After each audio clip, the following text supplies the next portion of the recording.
Welcome to Diaspora, the show where we share the remarkable stories of immigrants from the Indian subcontinent. I'm your host, Aditya Mehta. Each week, we sit down with individuals who have made the journey over and explore their experiences, their challenges, their triumphs, and we delve into their unique perspectives on adapting to a new culture while staying connected to their roots. Today, we're joined by Vikram Marthandam, originally from Chennai in India. He moved to the US to study, eventually getting a master's degree, a PhD, and then an MBA because he got the buy two get one free offer. So he's a senior manager at Amazon, which is basically a director or a vice president of a smaller company. His team designs fulfillment centers for Amazon Pharmacy, which is a relatively new division of the retail giant. So if you order your medicines from Amazon Pharmacy, Vikram and his team probably had something to do with it. I know Vikram through my time at Amazon. As some of you may know, I used to work for Amazon launching last mile delivery stations. At some point during my Amazon journey, our paths crossed, and I'm glad they did. He's an excellent person to work with, knowledgeable, forthright, and a dad jokes connoisseur like me, and just an all around nice guy. So, with that, Vikram, welcome to the show. Thanks for having me, Adi. It's my pleasure. Let's dive into my first question, which is what would you describe Chennai as if it were a US city? I think the rough equivalent that I would say is a place like Los Angeles, Mm-hmm. just organized chaos Yeah. in a place that's welcoming. And even from other parts of South India, they say that Chennai is one of those cities that's welcoming for someone who wants to start a career and grow Yeah. in their lives. Yeah. So it's organized chaos, but it just works. One thing I noticed about Tamil Nadu and to an extent even Gujarat, people are very comfortable moving within the state. And if you tell somebody from Coimbatore to go work in Salem or Madurai, in Maharashtra, that's not a thing. If you ask someone from Bombay to go to Nagpur or Pune, why do you think that would be the case? I think people are more Are open to moving. in Tamil Nadu, yeah, within the state. I was always under the impression that once you move to Chennai, you wouldn't don't want to move. move to any other place Okay. within Tamil Nadu. And the Yeah. same's the case for someone living in Coimbatore or Madurai. They wouldn't want to move to Chennai because the hustle and the bustle, right? It's just a little too busy Too for some busy. people. Yeah. Yeah. I really enjoyed my time driving around Tamil Nadu as part of when I was with my family business. I watched so many Tamil movies and I have no idea what they are about because they were just playing in the bus. How was your time growing up there? Until what age were you living there? I lived in India until when I was 22 years old. I did my undergraduate degree in India. And then, like most other engineers by fate, decided to move to the US for grad school. And when you were applying for grad school, this is, I'm guessing, before there's widespread information on the internet about schools. Yes. And I had the same experience with my undergrad. How did you go about researching which grad school to go to and where did you get that information from? I started from working backwards from the program that I wanted to be in. That evolved. Like most other 20, 22-year-olds, the fickle mindedness keep changing, but it was always to do something with either biomedical engineering or biomechanics, something to do with mechanical engineering where I could break things in the specific situation. The working backwards from broken bones was a very appealing prospect, and doing something about it was also something that was very appealing to me. So where I landed was something close, not quite bones, but metallic materials. Did you apply to a lot of schools and carpet bomb or very few targeted applications? About a dozen schools. Dozen schools. Yeah. I applied to 16 for my undergrad because I didn't know any better. I had a consultant, as you know, many people in India call themselves.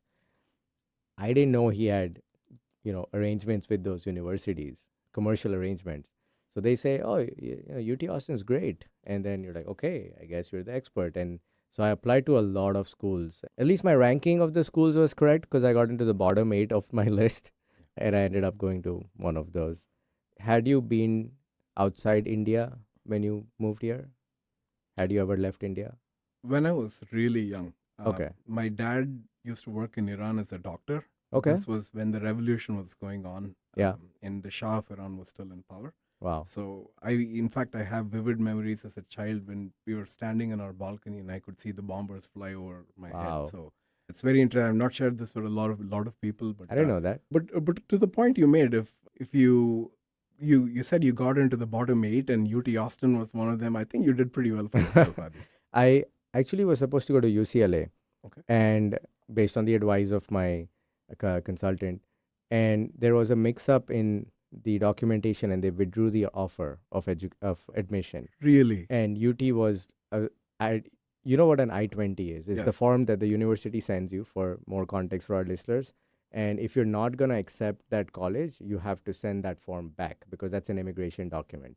So I'd already sent back my UT Austin I-20, Oh wow. and I had to call up FedEx and get it sent back to me, and I ended up at UT. And when I went, I had no idea about anything. I thought, like, Texas, it's like the stereotype impression of Texas with cowboys and ranches. I didn't know that Austin is not as Texan No. as the rest of Texas is.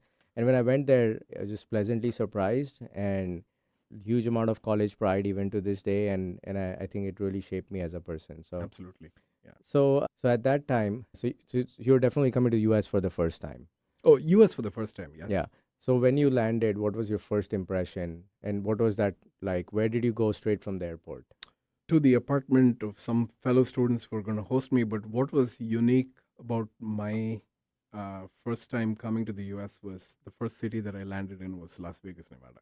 Oh, I went to UNLV for my master's and PhD. okay. So it was really unique. Anyone I spoke to in India, the first question that they asked me was, "Are you really going to Study. UNLV for grad school?" Yeah. And Or is honest this all answer just was an yes, I excuse? was, but it was a lot of fun. It was very atypical for a college town. Yeah. Very frequently, UNLV is considered a commuter school, Mm-hmm. but it's quite the opposite. Okay. Nice. So, what were the things you found weird, or like, why do people do this when you came here? What was the weirdest thing you found people, either habits or how things were organized, or anything about that? Things that are peculiar about Yes. this country. Yes. I used to drive when I was in here. I used to drive my dad's car. The first thing that hit me really hard was the side of the road that people drive in. Yeah. The whole concept of automatic cars was very alien to me, right? Sure. Stick shift cars were the thing Yep. in India. So when I first started driving, I used my left foot on the brake Sure. and the right foot on the gas pedal. It didn't quite work. So Right. things like that really blew me away. Right. In very simple ways. Yeah. Nothing very complicated or convoluted, but Yeah. you just have to change your frame of reference and your mental Sure. model when you approach things. Did you ever turn into the wrong side of the road? No, I did not do that. Okay. I might have done that once or twice, but yes. Yeah. In low risk situations. low risk situations. Okay. How were those college years like? Were there a lot of other people from South Asia, or was it mostly locals? Not as many as at Sure. University of Texas system, right? Yeah. I think the year I arrived in the US, UNLV had 50 students from India. Okay. That was not a lot compared to a No. UT Arlington or a UT Austin or any other I school in mean, California. I for that founded matter. the Longhorn Cricket Club, and the club had 400 Indian people as members. Wow. So it was, but then what would happen there is all the Indians would not band together, or all the South Asians, because there's so many that there's enough for you to form your own micro group. Gujarati from Bombay, Oh, for yeah. example. So there are 30 Gujaratis from Bombay. So it was enough for us to have our own group, and you kind of go into that same mindset, because India is, a lot of parts of India are segregated, not Yes. or like as a racial thing, but people live within other people like themselves. Yes. It's not a place where there's like, hey, let's all be diverse and all live in together. No, there's a Gujarati neighborhood, and Oh, 100%. so we kind of just transposed that. And I think, to my unintentional credit, I always had friends from beyond just the Indian diaspora, and all shapes and sizes, who taught me how college football works, who Oh, absolutely. and those things were extremely valuable, which I even carry to this And day. it makes the experience better, right? It's Yeah. not about if I was to live in my echo chamber, right? Yeah. Why would I not just do that in India? Yeah, and it was a great time to be at Texas, because 2006 national champions in football. Yeah. I remember paying $400 in those days to get a satellite uplink done for the Rose Bowl, because I was in India for a vacation, Got it. and the thing just wouldn't work. And I caught I think the last 3 minutes of the game, which is probably the best part of it. So, money's worth. I was celebrating by myself at, I think, 4 in the morning or something, but Absolutely. But it definitely made me a huge fan of the college because of the sheer diversity Absolutely. of people I knew from there. How was the experience getting a job after the? Oh, actually, you did a PhD right after, or did you I, have I, a I break? took a year between my master's and my PhD just to see what's out there. Yeah, I was trying to find a job. I was also exploring other schools to do my PhD in. yeah, So I just needed a break from academics for a sure. year. And then I came back because my advisor made me an offer saying, hey, this is an amazing project from the Department of Energy, Mm-hmm. developing materials and testing materials, and something that appealed me a lot. And me and my advisor got along really well. And that's one of the key things when you're in a PhD program. Yeah, If the rapport between your advisor and you isn't great, things are not going to work out, right? right. So I was fortunate that things worked out for me, and I just went back to UNLV to get my PhD. Yeah, a lot of people come to the US for economic reasons to get a great job outside of the program. Is there was there a pressure on you to start being productive as like earning money quickly, or did you, and if not on you, did you see that with other people from South Asia where there was this kind of pressure? Slightly long-winded answer. So when Yeah, I was finishing up my bachelor's in engineering, mechanical engineering in India, this was 2002. The IT revolution had not started in a big way until it started in 2003. I missed that boat by a year right, for reasons that could be good, bad, or indifferent. And the parallel thing that was going in my mind is I had two uncles that were my role models going up, and back in the early 70s and the early 90s, they came to their US to get their masters and their PhDs, and that was that was a career pathway that was etched in my mind growing up, and I just wanted to emulate them every step of the way. right. So that was very formative in my wanting to come to the US. That coupled with economic reasons that hey, when you finish your bachelor's degree in mechanical engineering, the number of jobs you could find were few and far between. Moving to IT and becoming a developer, software developer, was not an option. One, because of availability of jobs. Second, being I would suck at being a computer programmer. Right? Right. There were those. So it just culminated in a place where hey, this was the right thing for me to do, and things worked out. Yeah, that's nice. I talk about the universe conspiring a lot in my daily life, and sometimes that happens. And you just like when didn't get into UCLA, I thought what's going on with my life, but then the universe conspired, It was and inspired. I'm a better person for And it. sometimes it does it in good ways too. I would say mostly in good ways. Mostly in There's a good ways. part one which is the bad thing that happens, Yeah. and then there's the part two where it all makes sense. And sometimes those two parts can be 5 years apart. Oh, You just 100%. have to keep the Yeah. faith. Yeah. On that note, we are going to take a short break. When we return, we will talk about Vikram's time after his education and how he ended up in Seattle, but after these messages.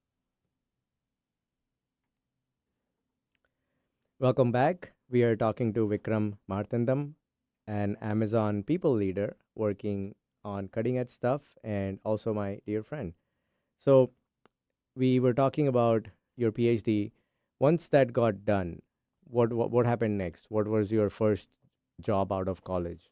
Again, I finished my PhD in 2008. This was close to when the recession was Perfect starting. timing. Yeah. Perfect timing. What a time to graduate, right? But my graduate work was on nuclear structural materials, selecting materials for high temperature applications used in nuclear reactors. Nuclear reactors run hot, temperature hot, right? So, Yeah. even though the commercial nuclear reactors that were running in this country don't run as hot as the materials I tested, the experience and the work that I did was very transferable. So the first job that I got was in San Jose, California, in a company called Structural Integrity Associates. Okay. The company was a spin-off from XG nuclear employees who started their company 25 years back. I did engineering consulting work for commercial nuclear power plants in the US, working on material integrity problems, getting them through licensing applications and life extension applications with the Nuclear Regulatory Commission. So it was along the lines of what I did in my PhD, except that I didn't break as many things. It Sure. was more desktop engineering analysis, more understanding why materials break, when they break, and how long do they have before they have to take mitigative steps to prevent a catastrophic failure. That's the kind of work that I did. And I guess you didn't really mess up in your job because there's not been any I did. meltdowns. Yes. And the thing about the nuclear power industry is there's a lot of checks and balances. Yeah. There are checks and balances in all jobs. But Yeah. then because there is This is critical to a compliance, different yes, level. this is a different level, like the Yeah. medical device industry. Right. So that helped in keeping the checks and balances truly agnostic of. So the person who's checking my calc should not have been a part of preparing the calc, right? So Sure. yeah, so those kind of checks and balances will then really help. Wow. And was it from this role that you moved to your MBA? No, from the nuclear power industry, I moved to the oil and gas industry in Houston, Texas, where I lived there for 7 years. And the problems that I was solving was very similar: material integrity problems, equipment reliability problems, hardware engineering problems, but it's just a different industry. The nuclear industry at the time was slowly going towards a downward spiral because we weren't building as many nuclear power plants in this country. And the ones that were there were slowly being retired as well. So oil and gas was booming at the time. And then 6 years later, when I moved to Seattle, the oil and gas industry started softening a bit. Right. And oil and gas goes in cycles, right? Yeah. So yeah, it's one of those, during one of those cycles where my wife and I decided, hey, we need to diversify our risks. We're both in the oil and gas industry, and when my wife got a job at Microsoft, and we've been here for the last 7 years. So did you move first because of her job, or did you move for the MBA? No, I moved for her job. Okay. We all, as a family, we moved for her job. It was the right thing to do, and I don't regret it today. And after I moved to Seattle, for some reason, it was actually not very easy to penetrate the tech industry. Mm-hmm. And I decided, hey, I'm still consulting for the oil and gas industry. I need to do something drastic with my life in order to just get into the tech industry. Sure. Right? Amazon was a low hanging fruit in terms of the logistics and the engineering work that they did. But me going through the MBA program at the Foster School of Business really helped me with the networking. Got it. Helped me get in. So the MBA, since you did it after several years of having worked, because in India people do the MBA right after the undergrad, and it's basically a way to, because the bachelor degrees don't have that much value in India, so it's a way for you to kind of almost be eligible to be hired. Yeah. Doesn't mean you're necessarily employable. Did you gain a lot out of the MBA experience, and how did you having that work experience add to it or subtract from it? Part of this is anecdotal, but my experience in the technology management MBA program was rewarding in the sense that people came in with experience, anywhere between 4 to 20. I was somewhere in the middle. Yeah. It helped because I was able to give and I was able to take as well. If I had gone, most full-time MBA programs, people start their programs when they're within the 4-year experience range, right? So I knew I had outgrown that. Obviously altruism was a thing. I did want to give to the program as well, but I felt like I would be giving more than I would be taking. Yeah. I think I made the right decision in terms of going into a program where the experience level was kind of a spectrum where I could fit right in the middle. Okay. For a similar reason, I chose to do the executive program at London Business School. And though the curriculum is the same, the peer group was extremely different. I was youngest in the class. So I think that helped me get much more value out of it. Absolutely. My wife did her MBA right out of undergrad, and the value I've gotten because of that work experience in between, I think really helped a lot, because the MBA is usually helping you understand what gaps you have and then filling those gaps more 100%. than teaching you new skills like an undergrad degree would, right? And I've also noticed that there is a huge regionality to MBA programs. For instance, Rice University in Houston has a huge oil and gas focus. Every student in the program, almost 95% are from oil and gas. Yeah. The same thing with Foster, right? So it's a huge tech community in Seattle. It was a one-third mix between Boeing, Microsoft, and Amazon, right? Sure. So good thing was that there was a one-third mix, and it wasn't quite the echo chamber. And that wouldn't have been a very rewarding experience. Sure. And these three companies have very different cultures. Very different, Yeah. yes. Boeing especially compared to the other two. 100%. Right. And So once you completed the program, did Amazon happen right away? Towards the last quarter of my program was when I got hired into Amazon. Yeah. Yeah. I think, and somewhere along that, you ended up in the last mile and we worked together at that point. What's been the best thing about working at Amazon? The emphasis on speed is probably the best thing that I'd say Yeah. is something that really works at Amazon, right? I think it also depends on the person. Amazon is not a company that's for everybody. Right. Exhibit A right here. No, I wouldn't quite say that, but it is because you should be comfortable dealing with ambiguity, and you should be Yeah. able to deliver with speed when there is ambiguity. Yeah. This is not a question of judging someone's ability, but Yeah. if it is in your comfort zone, you will thrive at Amazon. If it is not, Sure. you'll know it very quickly. Any achievements or output that you and your team had that you're particularly proud of? Yeah, we were, at least I've been in 3 distinct orgs within Amazon. Give us a brief overview of those orgs first. I got hired as a senior program manager in human resources. I was working on a product called MyDocs. It is the product that people use to sign their offer letters Yes. when they join Amazon. Yes. The second org was AMZL, where I was working in the program management office at first, and then I started leading the material handling equipment team, where my team was responsible for launching automation in conveyor systems all across Yeah. North America. What I'm most proud about is how quickly we scaled, going from 50 delivery stations when I started to Yeah. 450 Yeah. in North America, and that kind of speed I've not delivered anything remotely that matches the kind of Yeah. speed that we delivered with. Yeah. at And Amazon. I was, I guess, further downstream from you, Yeah. where I was initially part of being the person on the ground launching the station and filling it up with everything from your conveyors to the toilet paper. And then I gradually moved upstream, and that's how, and then I joined automation, which is where we interacted. Did you, firstly, did you enjoy working with me? And if so, what was the part that was the most enjoyable? Oh, absolutely. And we've spoken about the broad themes and of this topic quite a few times. I think the thing that I really enjoyed working with you was most of the other people from my team were engineers. Right? Yeah, We are hardwired to think in certain ways. sure. In what I particularly enjoyed working with you was the out of the box thinking. There is more than one way to skin the cat, and for vegetarians, there's more than one way to fry the falafel. Sure. Yeah, so I think that's Yeah. what you brought to the table. I very much appreciate that. I do think Amazon really, it used every ounce of every skill I had, and I think it really pushed me to do things at a much bigger scale. I came from a family business slash tech startup, single founder tech startup, startup background. So I had never seen anything this gigantic. And when I was reading the job description, I didn't even understand, like, what does stakeholder engagement even mean? Like, what am I doing?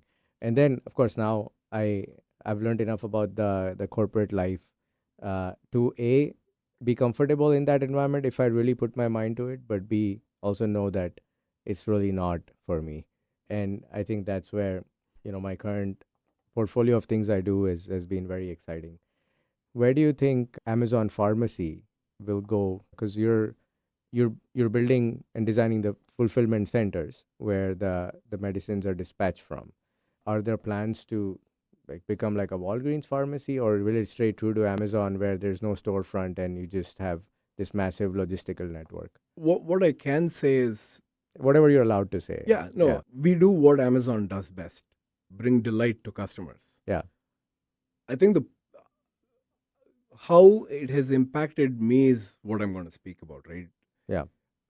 When I was in AMZL, we used to deliver everything under the sun, Yes.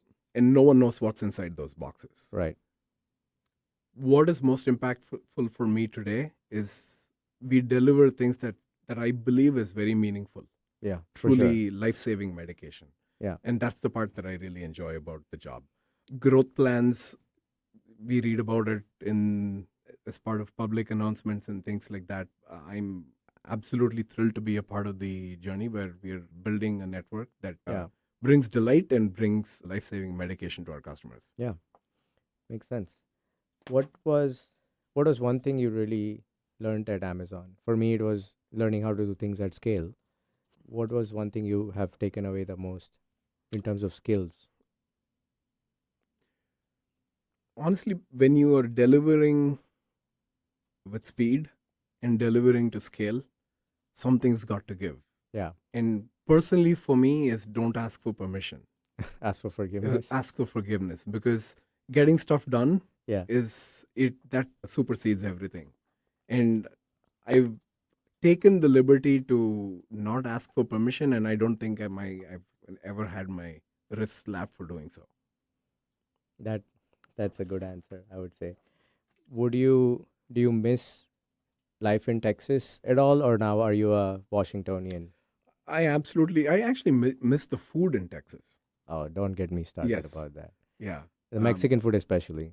Mexican food, any food. Houston was one of those melting pots Yeah. where you could pick the cuisine and you could find top notch, inexpensive food. Yeah. And I think it had the most restaurants per capita Oh, of any 100%. major city. 100%. Yeah. Great. I mean, Austin was also great with food. Maybe not Indian food, but again, this is mid 2000s, so it's been a long time. I went to Austin after 8 years You're telling me that last last month. week. Yeah. I don't recognize the city anymore. Oh, it has Yeah. changed. Even in the last 10 years, the first time I went to Austin was in 2012. Yeah. It is a very different city now. Yeah, for sure. I think it has the personality of a software developer with cowboy boots on. That's what I like to say. You could say that. Yeah. Earlier it was just a weird place. Now it's got this identity. I think it just goes to the point where people say keep Austin weird, right? Yes. Yeah. Oh, yeah. I remember. Keep Austin weird. I drove by the campus. I walked around the business school this time. Thankfully, those places look much more familiar than the rest of like the downtown and whatnot. So, Amazon is known to be a pretty grueling work environment because you're doing these great things, you're expanding these networks, and there's so much like going on at such a speed. How do you stay connected to your family, spend time with your family, and how do you balance all of that? I have the fortune of having my sibling is here. Yes. My mom is in India. It is challenging to get on the phone. Sometimes things just get busy, Yeah. but I think it's about prioritization. You can get work done by burning muscle. You can get work done by burning fat. You just Yeah. need to be conscious about what you want to burn and Yeah. priorities. Yeah. That's good advice. We've been trying to do this Saturday evening group call with my brother and my parents, but it's much harder than it seems. And I actually thought of an idea where I would just turn on my FaceTime and just leave it sitting in my living room, and they would do the same. So you just have this window into each other's houses whenever you need, because data is inexpensive. Yeah. But we got bored of that because nobody was really engaging with the other side because it was just kept there. Oh, no, but to your point, you the question that you asked me was, hey, how are you able to keep up with family and just stay in touch? Yeah. Working an Amazon job, I think just for your viewers, they know this as well as any of us do. But life in India is not easy. It's not quiet. It's not No. like people have spare time. Yeah. It's busy. It is. Yeah. It is busy. Very productively busy as well. I mean, I would spend disproportionate time in traffic in Bombay. I think that was the part of my life I probably hated the most there. Mhm. The effort result correlation was a bit weaker because of all these additional things that you have to deal with. Of course, it's not like life here doesn't have challenges, it's just a different set of challenges.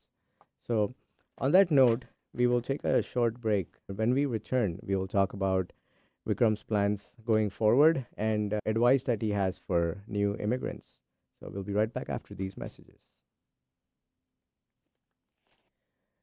And we are back. We are talking to Vikram Marthandam, Amazonian husband, father, and dad jokes connoisseur. So, before we go into life changing advice for new immigrants, we share a love for dad jokes. I think it's a exceptional way to keep in touch with people Oh, is absolutely. to send them a 7:30 a.m. dad joke. And I think we've been bantering about it for, I don't know, ever since I know you actually. Oh, yeah. Yeah. So what's your favorite dad joke? What's my favorite dad I joke? have a clear favorite, and I'll tell you that later. But You're putting me on the spot now. Let me think. okay, let me start with mine. Yes. What makes a joke a dad joke? When it becomes apparent. Oh, Yeah. You can feel the burn in you your can core feel the muscles. burn. Yeah, Yes. exactly. And the thing about dad jokes is people absolutely love it, Yeah. but they just pretend to not Yeah. like it. Yeah. Yes. Yeah. You and I have toyed that with the idea of the videos where we just read dad jokes to each other. Yes. I think once this show gets going, we might I think we should have a conversation about that. we could, right? Yeah. With the I'm also trying to do jokes that are cross language. So dad jokes which have a Hindi element to them, but it's proven to be a lot tougher because you need to then be a lateral thinker in multiple languages. I've been able to whip up some in my own native Yeah? language, Tamil, Wow. but it does take a little bit of effort. But it just comes naturally, though, right? Sometimes some words render themselves really Yeah. well in your native tongue, and Yeah. you just need to milk it when you hear it. Right. Actually, speaking of Tamil, there's something I want to touch upon. So, Tamil Nadu is one of the states. I mean, most states in India have their own language, but it's one of the states with a very strong language movement Yes. where, there's a bit of resistance against Hindi being the all encompassing language of the country. Was Hindi taught in the school when you were growing up? Absolutely. It was. Yeah, it was. The first, right up to sixth grade, my first language is English. Second Right. language is Hindi. And then third language was Interesting. Tamil. Okay. And after in my sixth grade, I figured that it was really difficult to get good grades in Hindi. Right. So I just switched it up to make Sanskrit my second language Wow. and Hindi my third language. So I did learn Hindi. In fact, I learned Hindi growing up because I grew up I was born in Rajasthan. Okay. My granddad was working there. That was when my dad was in Iran. Right. So that's where I was born. I grew up the first couple of years in Delhi, and then we moved to Andhra Pradesh, where my mom was a doctor at the National Thermal Power Corporation. Hindi was the language to go Yeah. to because I didn't know any other language. Right. So Yeah. yeah. So interesting thing for our listeners, given that Vikram is not fluent in Hindi and I don't speak a word of Tamil, our conversational language is English. That's by default. And that happens a lot more with Indian people than you would think, is that you just don't speak each other's languages. And these are not dialects. These are independent languages with their own script and grammar and 60 million speakers. So it's one of the interesting things that is, I guess, a legacy of the colonial rule is that we all speak English. It may not be in the same accent either. Like, the Bombay English accent is different from the Chennai English accent. I once had a person here tell me, well, over time, all the Indian people learn the American accent. And I was like, well, Indian English is the most widely spoken form of English in the world. Just by population. Just by right? population. Yeah. So, 400-500 million people speak it. Yeah. So maybe you might consider the other way around. Actually, I did this with my son, my 8-year-old son. I asked him, "Hey, can you speak English like an Indian?" And he really pulled off a Oh, really wow. hilarious Indian accent. Yeah, when my son was growing up, my grandfather, his Nana, speaks to him in Gujarati, but he has a certain regional Gujarati accent. Right. So he speaks English and therefore English words in that Gujarati accent. So it's an even bigger Oh, mishmash. that's amazing. And I Yeah. remember you and I speaking about this. I think you told me that you speak one dialect of Gujarati and Yeah. your son speaks another dialect Yeah, of Gujarati. he speaks Kathiawadi Gujarati. Okay. I speak Bombay Gujarati. That is actually pretty impressive. Yeah, so I'm trying to wean him away from that because the Kathiawadi Gujarati sounds very slang slash like colloquial almost. It's Gujarati is a very rich language like Oh, yeah. all these other languages, and there are certain designated accents. So when I'm in Bombay, they can and I speak Gujarati. Someone who is familiar with the language can understand that I am originally from this part of the country, but now I live in this part of the country just from the accent. But can you speak the other dialect? So all the dialects of Gujarati are interchangeable, Okay. but the words and the grammar is very different. Okay. So I could contextualize what they're saying, and like how you have like the deep South here, so you have like deep Gujarat accent. Those become a little bit harder, and in those parts of the country, like say rural Andhra or in Tamil Nadu, people don't speak Hindi. So absolutely. yeah, so they will only answer in Gujarati, no matter what language you speak. Even in Chennai, I'm sure Yeah. I know a lot of people who just don't speak Hindi. Yeah. Okay, that makes sense. As a Bombay person, we are kind of oblivious to the rest of India unless we travel. So that's where my question came from. That to what extent is it taught in the school? And I had a similar experience because I went to a Gujarati focused school in Bombay, Mhm. but because it was a state board school, there was English and Marathi were the only compulsory languages. So you Okay. could either then choose Gujarati as a third language or a combination of Hindi and French. So at one time, I was learning 5 languages at the same time, and then through the option, I dropped Gujarati. You're still learning 4 languages at the same time. I don't speak a word of French anymore, but I could probably read enough to save my life. Oh, that's Yeah. pretty impressive. Yeah, it was 5 years worth of French, but it's not an immersive way of teaching in general in India, right? 100%. So that doesn't bode well for languages in particular. So now you've been in the US for 20 something years, 23 years. 23 years. So about half your life, probably. More. Little more. A little more. If someone was moving today and as a master's student, like you did, how are things different than they were back then? And what advice would you give them? Oh, just the extent of information that they Yeah. have in their hands. Yeah. Right? So that was very different. So I still remember the only phone I had was my dad's Nokia 3650. Yeah. There is not a lot you can do Nope. with it, right? So that's changed pretty significantly. I think, what's your question? What advice I'd give students So that they flourish and excel and get the most out of what this country has to offer while giving back as well. I don't want to sound pedantic, but I'll say what I didn't do, right? So Yeah. for the first, I'm going to say 10 years or 8 years of my life in the US, I did not tap into just getting the most out of the culture here. Yeah. And it's not atypical for someone coming from India to Yeah. just be with your own kind. Yeah. And it leads to groupthink. Sure. And it helps when you get out of the echo chamber, right? Yeah. You experience the American life a lot better. Yeah. If you do that. Yeah. I consciously try to do that a lot more these days. Yeah. And that's, I would say, just when you land in this country, try to get the most. And people say this when you go to business school. For every mile you put into it, you'll get a mile out of it, right? Yeah. It's the same thing. It just doesn't apply to business school. It Sure. applies to any place that you're moving to. Just Yeah. get the most out of it. I think when I discuss this with people, some of them get defensive. And I try to tell them it's not either or. You don't It's have not to either become or. a full-blooded American. Like my son watches cricket and baseball both. And he has a Mumbai Indians jersey and a Mariners cap. Like you can combine the best of both cultures. There's good and bad about each culture, I think. So I agree with you. I was lucky enough to be younger when I came.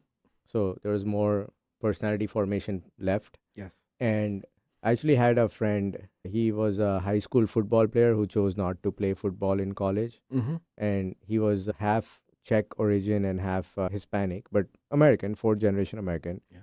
He taught me so much about American culture and football. And I taught him so much about Indian culture. That was, I think, one of the most important people to, get me assimilated at that time. Yeah. So, great.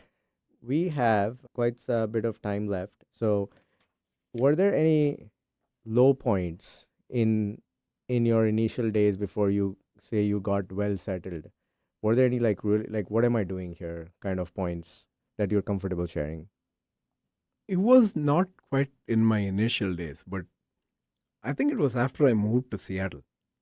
And the reason for that was Seattle's a very interesting place, at least from a job market standpoint, right? It's a mechanical engineer. There are very few places that, Boeing is there, but there aren't a whole bunch of more options. What really hit me was when I was not able to get through the tech job market. Yeah.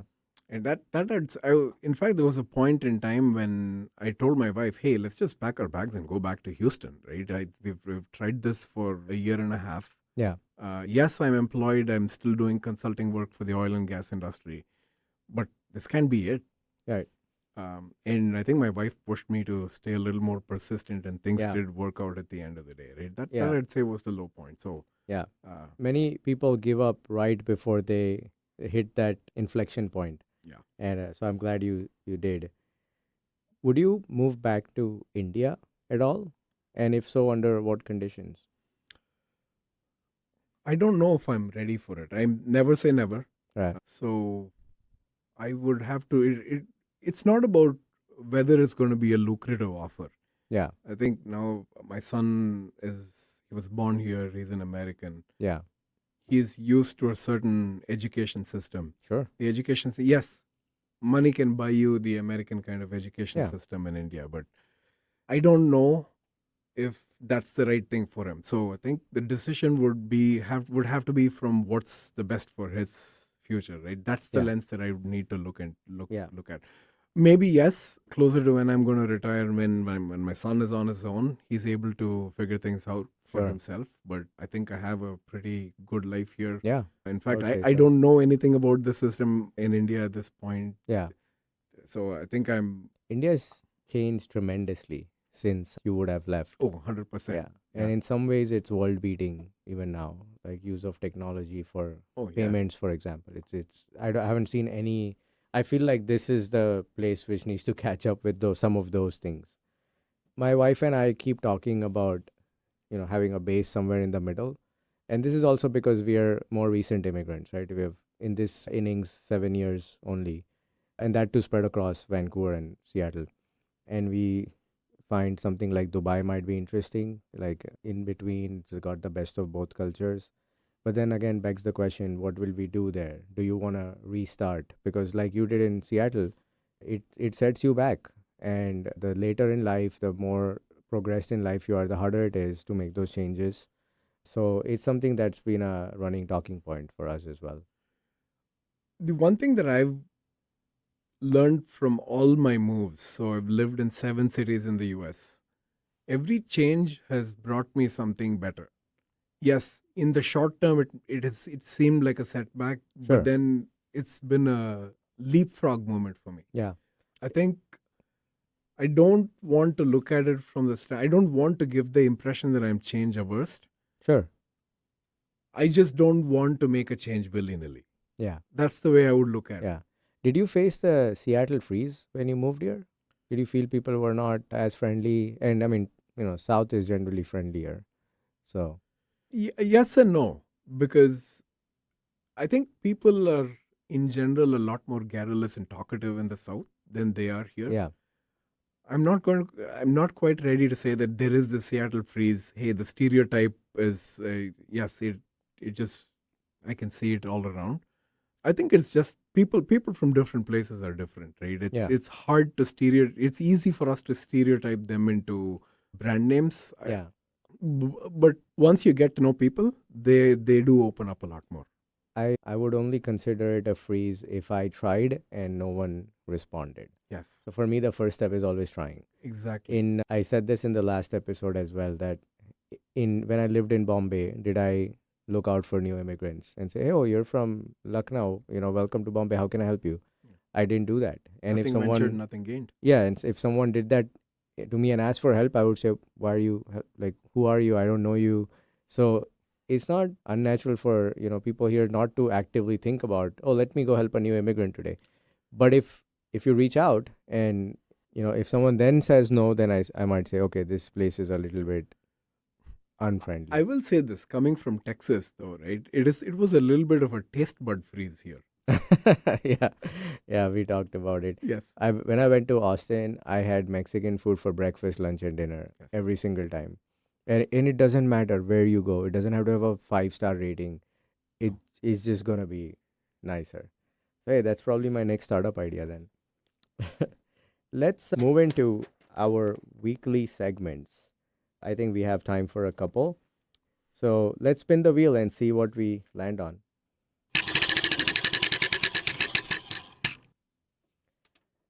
Mango memories. We haven't done this one before. I, as many Indians, have memories of eating mangoes in India and very strong memories around them. So, do you have any mango memories? Oh, from every summer. Every To be summer. honest. Yes, strong and fond memories too, right? The I think the memories started coming to me once I started seeing people eat mangoes here in this country. Yeah. I wouldn't call them mangoes. I I'm sorry, but yeah, there's no competition. Separate conversation, but yes, the mango lookalikes. Yeah. We had. I'm easily. I don't know the number of types of mangoes you find in India. It's a 710 popular types of Popular. mangoes. There's, I think, about 400 varieties. Wow, that's a lot. But Yeah. yes, I've definitely not tried all 400 of Yeah. those. But depending on whether you're early in the season to much later in Yes. the season, and you may call it different names in Bombay, but the sweetest of them came from a neighboring state, Andhra Pradesh. It Yeah. was called Banganapalli. Okay. I've heard that name. Those Yeah. were extremely sweet. So those, I think the window during which you'll get those is super short. You won't always get them ripe, so you have to buy them raw. You put it in, Yeah. put it with the rice to ripen them, right? Yeah. Buy as much as you can, and once you get your hands on one of them, you're not going to be gentle or dainty with it, eating it with a spoon. You just go at it like piranhas. Speaking of dad jokes, when eating mangoes, try till you succeed. Yes. Yes. That was bad. Absolutely. That was bad. No, Okay. that's exactly what I was going to say, but you said it much better than I So said it. I have lots of mango memories, and I'm probably going to ask this question on many episodes, so I'm going to let them out one at a time. For me, my parents would take off my shirt as a kid because I was getting mango stains all over them. And so we were just sitting there in our half shorts with this steel plate. And I don't know if this was a thing in Tamil Nadu, but the steel plates would have the name of the family engraved. Yes. So that if you give it to someone, you should get it back. And these plates would have, they just leave the mango there, slice, no cutting, nothing, just take the skin off, or sometimes not even do that. Yeah. And you're just going at it. Oh, yeah. So Yeah, but wouldn't you say those stains on your shirt are badges of honor? I would, but I didn't have a choice in the laundry That's fair. processes of the That's day. fair. So Yes. And ants would come. yeah, It- ants would come. Yeah. Yeah. We would have a mango variety called hafus, and Oh. which is called Alfonso. Yes. Yeah. Yes. So the Marathi word is hafus for Okay. that. Alfonso, I think, is the Portuguese Goan name. I didn't know that. Yeah, and hafus is the. But yeah, I'm getting tempted to share all my mango stories, so I'm gonna pause here. Yes. We do have time for. Actually, we don't. So we are going to end this episode today here. Thank you for listening to Diaspora. We hope you enjoyed hearing Vikram's amazing story. Remember to check out our show notes for links to more information about the things we discussed today, such as mangoes and dad jokes. You can find Diaspora on all major podcast platforms and subscribe to our channel on YouTube. If you like this episode, consider following us on Instagram or leaving us a 5-star review. Diaspora is part of the Staying Power network of shows and podcasts, all of which are dedicated to inspiring listeners to build lives of meaning, connection, and value. You can find the Staying Power network of shows wherever you get your podcasts.